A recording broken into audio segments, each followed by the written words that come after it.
My man Paul Pierce has been under attack the past week or so after his comments about him thinking that he's better than Dwayne Wade. And as if Twitter didn't hate Paul Pierce enough already, this just took it to a whole nother level after he attacked one of the NBA's most beloved legends in the last week of his last season. Now, I am in no means saying Paul Pierce is better than D Wade by making this video. However, I do feel like in general people have really forgotten exactly how good Paul Pierce was and just slander him for his awful takes, which to be fair most of the time are cheeks.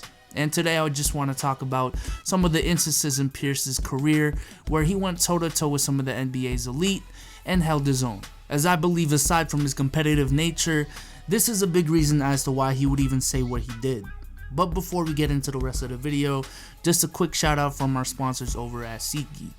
SeatGeek is an app that gets prices from all over the web and puts them onto one app so you can find the best prices for all of your event ticketing needs. I use it to go to the Thunder Celtics game this year, and I actually did use SeatGeek to go to the game because we found the best deal on the app compared to all the other websites.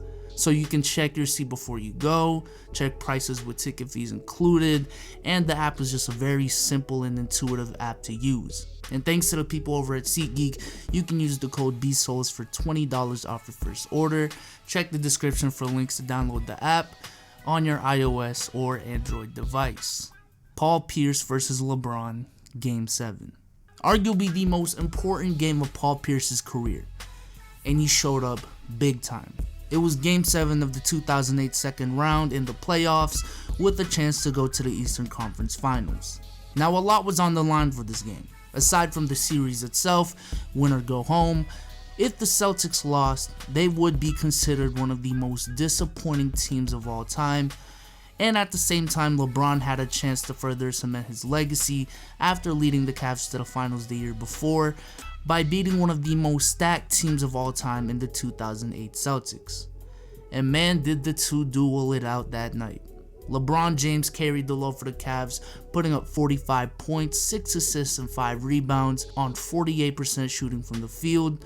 Meanwhile, Paul Pierce came right back with 41 points, 5 assists, and 4 rebounds on 56% shooting from the field, 66% from 3, and 92% from the line, including some really crucial plays late in the game to secure the win for the Celtics. They would win the Eastern Conference Finals and go on to the NBA Finals for the first time in decades.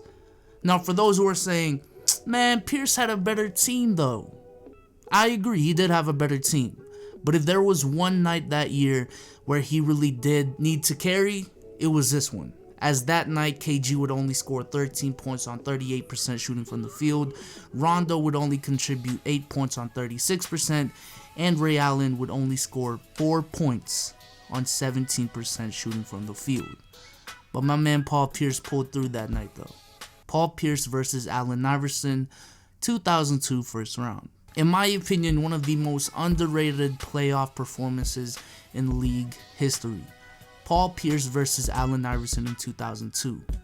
Now, to put in some context around this series, the Celtics were the favorite 3 seed going into the series, and this was in a time period where the first round was a best out of 5 series.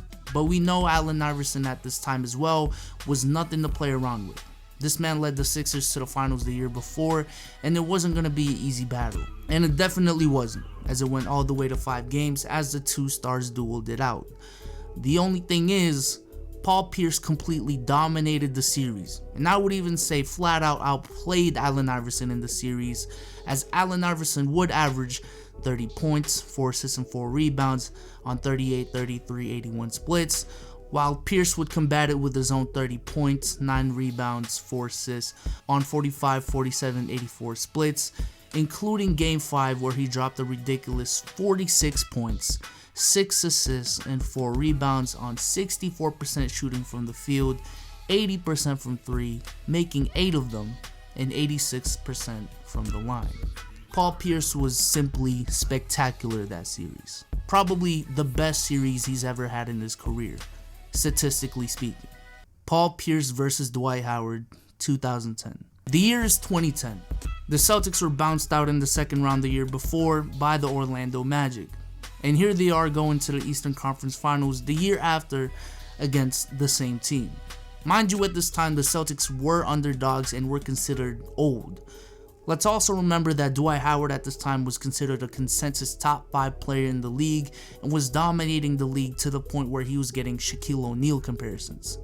However, as dominant as Dwight was, not only at this time but in the series, it was one Paul Pierce that would be the best player in this series to lead the Celtics to their second finals berth in 3 years. Now, don't get me wrong, Dwight was still dominant, putting up 21 points, 11 rebounds, and 3 blocks a game on good efficiency in the series. However, as the title suggests, Paul Pierce held his own once again, putting up 24 points, 8 rebounds, 4 assists, a steal and a half a game, while shooting 51% from the field, 45% from 3, and 84% from the line, including the elimination game where Pierce would drop 31 points, 13 rebounds, which was more than Dwight Howard that game, 5 assists and 2 steals, on ridiculous 60% shooting from the field, 80% from 3, and 90% from the line. Now again, just a disclaimer, I'm not by any means siding with Pierce in his takes. If anything, I highly disagree with this take about him being better than D-Wade. However, I just wanted to show some appreciation to a legend that I feel like gets slandered way too much regardless, because he is the type of player, when you look at his resume, it's Hall of Fame worthy, but it's really nothing special. He went to a lot of All-Star games, made a couple of All-NBA teams, put up some good averages, teamed up with 2 stars and won a ring, whoop-de-doo. But to really understand how good Paul Pierce was, you really have to dig deep and find specific moments in history to know exactly what the quote-unquote hype was all about. I was really thinking of putting the 2008 finals on here because if you look at it, he held up pretty well against MVP Kobe, but that would kind of be stretching it because if that was the case, then so did Ray Allen. And also, Kobe had to go up against one of the greatest defenses of all time, with him being the only main wing scorer. But let me know in the comment section if you think he did hold up and if it should have been in this video. But with that being said, I hope you guys enjoyed this video. If you liked it, leave a like on the video, subscribe to the channel if you haven't already. I got a couple of uploads this week, more than usual, so stay tuned for that. The NBA playoffs are coming up. It's going to be crazy. Finals week is also coming up for me.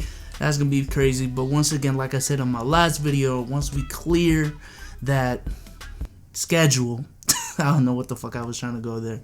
But once we clear that schedule up, man, we are about to get turned this summer. I got a lot of things planned for the channel.